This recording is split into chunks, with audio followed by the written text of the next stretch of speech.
अस्सलाम वालेकुम एवरीवन। अच्छा जी, आज हम कर रहे हैं चैप्टर नंबर 2 के एक्सरसाइज के एमसीक्यूज। इसमें देखें, पहला एमसीक्यूज है, कहता है the numerical ratio of displacement to distance is. अब इसमें आपने न्यूमेरिकल मतलब वैल्यूज़ की बात कर रहा है कि रेशियो डिस्प्लेसमेंट और डिस्टेंस की क्या आ सकती है।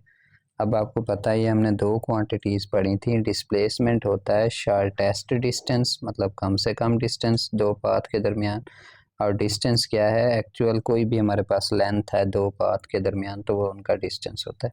अब इसमें कंसेप्चुअल दो बातें आपने याद रखनी है कि डिस्प्लेसमेंट और डिस्टेंस इक्वल तो हो सकते हैं, लेकिन ये कभी भी नहीं हो सकता कि हमारे पास जो डिस्प्लेसमेंट हो वो डिस्टेंस से बड़ा हो हमारे पास, क्योंकि हम डेफिनेशन में यही पढ़ते हैं कि डिस्प्लेसमेंट क्या होता है, हमारे पास शॉर्टेस्ट डिस्टेंस होता है।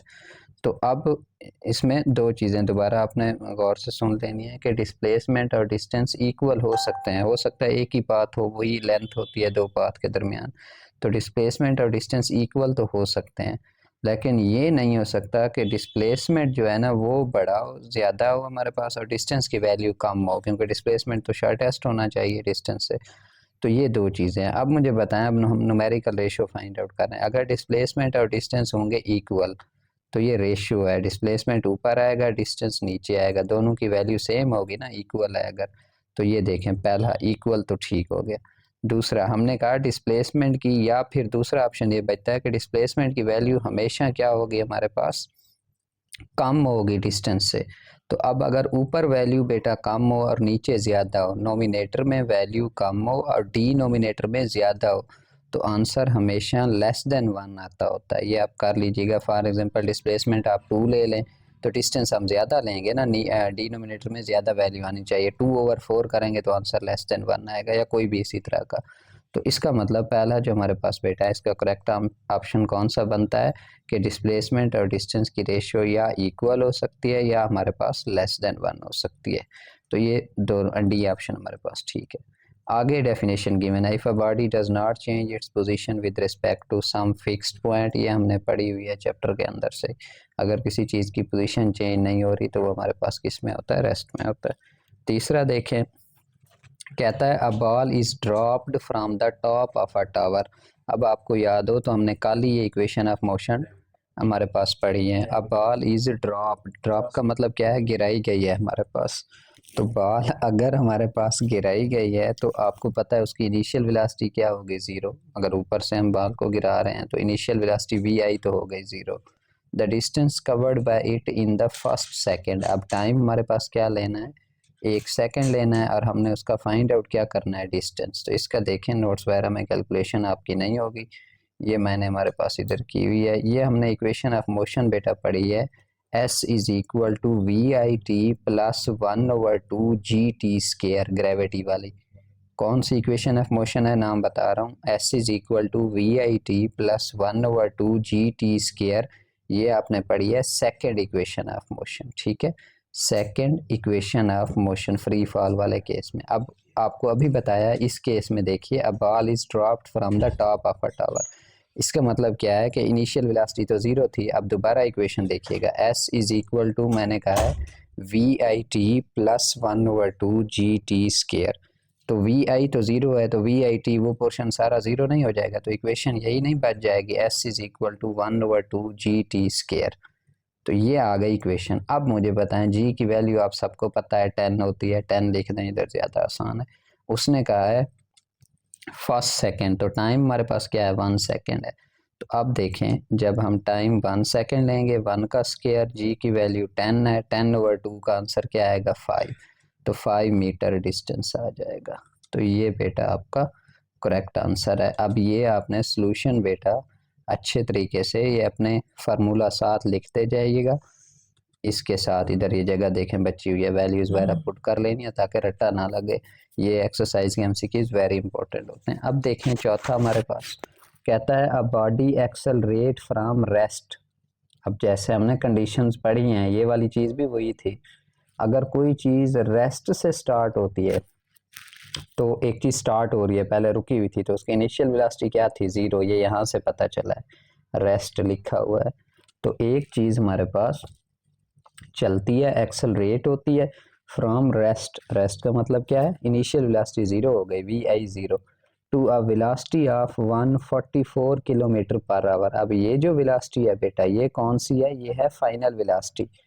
ये कौन सी वेलोसिटी है हमारे पास, फाइनल, क्योंकि इनिशियल यहाँ से पता चला रेस्ट में थी, तो V I zero V F 144 in 20 second. Time हमें कितना है बेटा 20 सेकेंड गिवन है, ये पूरा न्यूमेरिकल है। Then the distance covered by it is, हमने क्या फाइंड आउट करना है, डिस्टेंस। डिस्टेंस का क्या मतलब है, एस हमारे पास, हमने फाइंड आउट करना है डिस्टेंस एस। तो सोल्यूशन देखिएगा, ये हमारे पास था इनिशियल वेलोसिटी को यू या वी आई से हम न्यूमेरिकल में सॉल्व आउट करेंगे, ठीक है ना। वी आई हमारे पास है ज़ीरो, फाइनल वेलोसिटी कितनी थी 144, ये देख लें दोबारा 144 किलोमीटर पर आवर। अब हमारे पास जो वेलोसिटी का एस से यूनिट होता है वो हमने पढ़ा है मीटर पर सेकंड हमारे पास होता है। तो अब देखें ये तो है किलोमीटर, तो किलो किस चीज़ के इक्वल होता है, 1000 के हमारे पास, ये देखें मल्टीप्लाइड बाय 1000, ये हम कन्वर्जन कर रहे हैं पर आवर, हमें तो नीचे चाहिए सेकंड। एक घंटे में कितने सेकंड होते हैं 3600, ये देखें आवर नीचे था तो 3600 से नीचे डिवाइड किया। अब ये कटिंग करेंगे, ऊपर वाले को ऊपर वाले से मल्टीप्लाई कराएंगे, 3600 से डिवाइड करेंगे तो ये ऐसे यूनिट में आ जाएगा 40 मीटर पर सेकेंड। टाइम हमें कितना गिवन है बेटा 20 सेकेंड, देख लें टाइम हमें कितना गिवन है 20 सेकेंड, हमने एस फाइंड आउट करना है डिस्टेंस।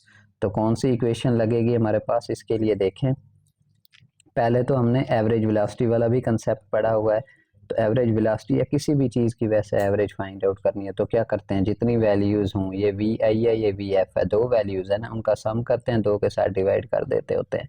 तो इधर क्योंकि यूनिफॉर्म एक्सेलरेशन वाला केस है, अब ये कैसे पता चला, एक्सेलरेशन हमने दो टाइप का पढ़ा था, यूनिफॉर्म और नॉन यूनिफॉर्म। वो देखें वो उसने हमारे पास इधर बताया होगा, body accelerate from rest to a velocity of 144 kilometre per hour in 20 second. तो 20 सेकंड तक हमारे पास इसी वेलोसिटी के साथ ट्रेवल कर रहा है, यूनिफॉर्म एक्सेलरेशन है। तो एवरेज वेलोसिटी बेटा पहले इनिशियल क्या है ज़ीरो है, दूसरी क्या है 40 है, 2 के साथ डिवाइड करेंगे तो वेलोसिटी तो आ गई 20। अब आपको याद हो तो हमने ये फार्मूला पढ़ा हुआ है S is equal to V T, ये आपके स्पीड एंड वेलोसिटी वाले टॉपिक में हमने फार्मूला पढ़ा था, S is equal to V T. अब वी आपके पास कितना है 20, टी आपके पास कितना है 20, 20 मल्टीप्लाइड बाय 20 कितना आ जाएगा 400 मीटर। ये है पूरा पूरा उसका सॉल्यूशन हमारे पास एमसीक्यूज का। तो आंसर बेटा कितना है 400 metre.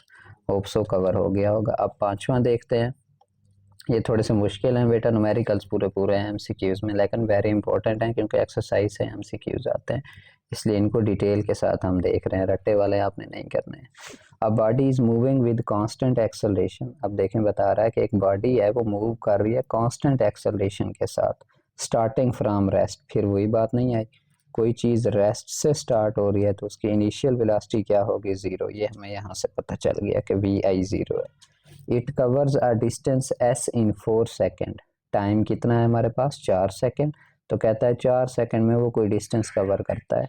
How much time does it take to cover 1/4 of this distance, ये डिस्टेंस अगर एस हो तो s by 4 1/4 of this distance, यही बनेगा ना s बाय 4 हमारे पास। तो s बाय 4 के लिए उसको कितना टाइम लगेगा, how much time does it take. तो इसका सोल्यूशन देखिएगा, हमारे पास आपको पता है डिस्टेंस का अभी हमने formula second equation of motion भी अभी सॉल्व की थी, s is equal to V I T plus 1/2 A T square, ये इक्वेशन पढ़ी हुई है। s इज इक्वल टू, इधर मैंने डायरेक्ट सॉल्व किया है second equation of motion, s is equal to V I T plus 1/2। अब ये इसको अच्छे तरीके से देख लें, मैं सेकेंड इक्वेशन ऑफ मोशन आपको दिखा देता हूँ।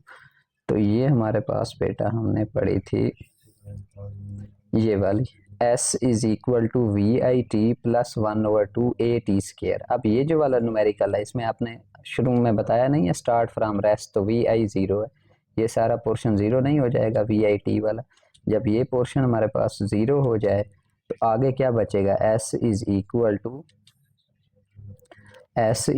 टू 1/2 ए टी स्केयर, यही वाला बचेगा ना सिर्फ, क्योंकि ये तो सारा ज़ीरो हो गया, इनिशियल वेलोसिटी जब ज़ीरो थी, तो इसलिए डायरेक्ट मैंने लिखा है s is equal to 1/2 A T कितना है 4, तो 4 का स्क्वायर क्या आ जाएगा 16, 16 डिवाइडेड बाय 2, आंसर कितना आएगा 8a। ये तो है हमारा s 8a के इक्वल।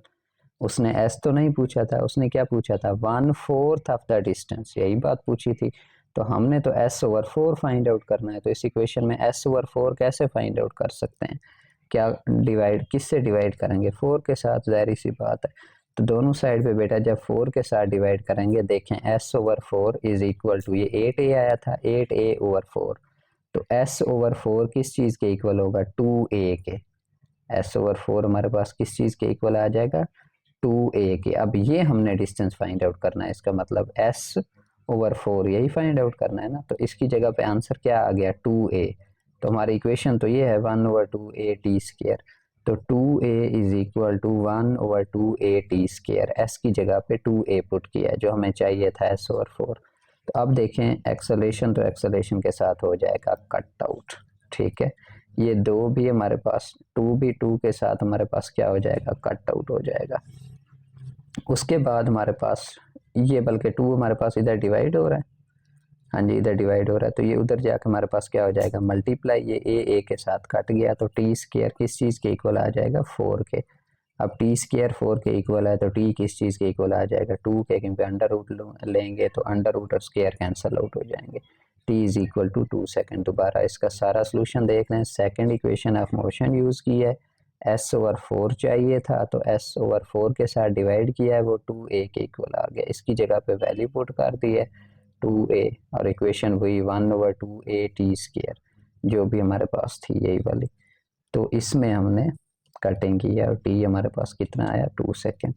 तो ये थोड़ा सा बेटर न्यूमेरिकल टाइप हमारे MCQs थे, टाइम ज़्यादा लग गया है, लेकिन MCQs हमारे 5 ही सॉल्व आउट हुए हैं, तो ये आपने अच्छे तरीके से कर लेने हैं। इसका आंसर हमारे पास कितना आया 2 सेकेंड 5वें का। तो ये आज के लेक्चर में जस्ट 5 MCQs किए हैं। ओके जी, मिलते हैं अगले लेक्चर में, थैंक यू।